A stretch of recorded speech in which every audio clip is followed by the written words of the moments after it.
काला झंडा लगाने का उद्देश्य क्या है, क्या आप बताना चाह रहे हैं? देखिए, 120 साल पहले फादर लिंटन नाम का एक बेईमान, शैतान और देशद्रोही अंग्रेज आकर के भोले भाले जनजातियों को खड़कोना जैसे जंगल के अंदर जाकर के बपतिस्मा दिला के फर्जी तरीके से ईसाई बनाए थे। और उसके सम्मान में आज़ादी के इतने साल बाद भी ये जो गलत परंपरा है, अंग्रेजों के ज़माने का परंपरा है, गुलामी की परंपरा है, उस परंपरा को जो गोरे अंग्रेजों के द्वारा काले अंग्रेज के रूप में फर्जी ईसाई बनाया गया है, तो उनके द्वारा तीर्थ यात्रा के नाम पर उनका सम्मान और पूजन के लिए वहाँ पर भोले भाले लोगों को बुलाया जा रहा है और धर्मांतरण का महापाप करने का प्रयास किया जा रहा है।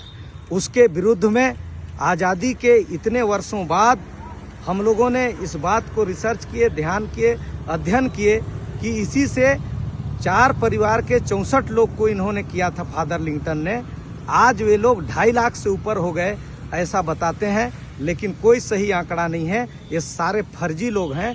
तो ऐसे देश के गद्दारों से, देश के दुश्मनों से इनको जड़ से उखाड़ कर फेंकने के लिए काला झंडा लगा रहे हैं, दिखा रहे हैं। और काला दिवस पूरे भारतवर्ष में मनाने का आज यहीं से सूत्रपात कर रहे हैं। ये जरूर हम लोगों को सफलता प्राप्त हो रही है और सारे साथी लोग झंडा लगा रहे हैं, सारे कार्रवाई चल रहा है और हम लोग भारत के संवैधानिक तरीके से जबरदस्त और इनको नष्ट, भ्रष्ट और ध्वस्त करने के लिए कार्यक्रम कर रहे हैं और सतत निगरानी कर रहे हैं। आप फर्जी को बताया, कैसे फर्जी कैसे हुए? ये फर्जी इसलिए है कि भारत के संविधान में 1968 का अधिनियम है, धर्म स्वतंत्रता अधिनियम और सम परिवर्तन अधिनियम।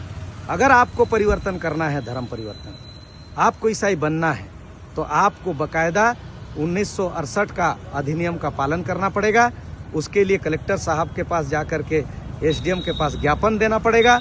उस ज्ञापन में दोनों समाज, मान लिया जाए उरांव कन्वर्ट करना चाहता है, तो उरांव समाज के पुराने जो रूढ़ी परंपरा को, पूर्वजों की जो परंपरा है, महान परंपरा के लोगों को भी बुलाना पड़ेगा।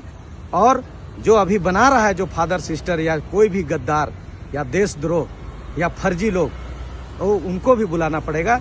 दोनों समाज सहमति होगी, जैसे विवाह का जो कार्यक्रम चलता है सेम उसी तरीके से 1 साल से 6 महीना का प्रक्रिया चलेगा। सबको अवसर दिया जाएगा और पक्ष विपक्ष को दावा आपत्ति का सारा समय दिया जाएगा। उसके बाद वो धर्म परिवर्तन कर सकता है।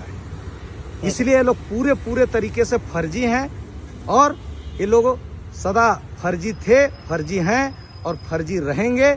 और ऐसे लोगों को हम अब इस देश में बर्दाश्त नहीं करेंगे।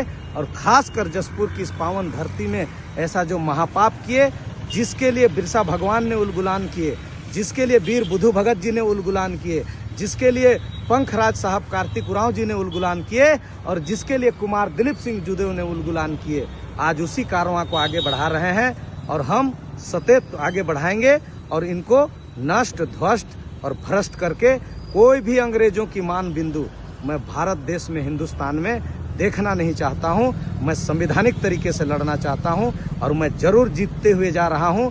और बड़ी बड़ी लड़ाई हम लोगों ने 1 महीना में जीते हैं, चाहे वो चक्का जाम करके इनको भगाना हो, चाहे बैलून उड़ा करके, झंडा दिखा करके भगाना हो। हम लोग ये कार्यक्रम कर रहे हैं और ये कार्यक्रम निरंतर चलेगा और हम लोग विजय की ओर आगे बढ़ रहे हैं। हमारे वीरों की बलिदानी को हम लोग जाया होने नहीं देंगे और हम इसको पुरजोर विरोध करेंगे। लेकिन भारतीय संविधान की मर्यादा में रह कर रहे हैं। अगर भारतीय संविधान मर्यादा पूर्वक अगर हमारी हाथ को नहीं बांधा होता तो इनकी औकात हम बता देते। तो इतने बात के साथ उनको भी शुभकामनाएं देता हूं। ये बताइए, आज ही क्यों कर रहे हैं? क्यों आज ही कर रहे हैं? आज ही के दिन 21 नवंबर के दिन ही फादर लिंटन आकर के ये महापाप का बीज बोए थे खड़कोना में, तो इसलिए आज का दिन ही करना अनिवार्य है और जरूरी है।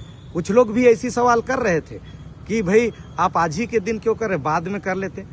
तो फागुन के दिन में धूल उड़ाइएगा, रंग खेलिएगा कि गेल फागुन में उड़ाइएगा। तो ये हम सही दिन में कर रहे हैं और यहीं से हम नेस्तनाबूद करने का सभी हिंदुओं से और सभी संगठन से भी मैं आह्वान कर रहा हूं कि इस महायज्ञ में फर्जी लोगों को जड़ से उखाड़ कर फेंकने के इस कार्यक्रम में आप लोग मेरा तन मन धन से साथ दे करके भारत माँ की सच्ची सेवा करें और हमारे सारे तमाम जो देशभक्त वीरों ने जो अपनी प्राणों की बलिदानी दिए हैं इस भारत माँ की आज़ादी के लिए, उन्हें सच्ची श्रद्धांजलि देने की कृपा करें।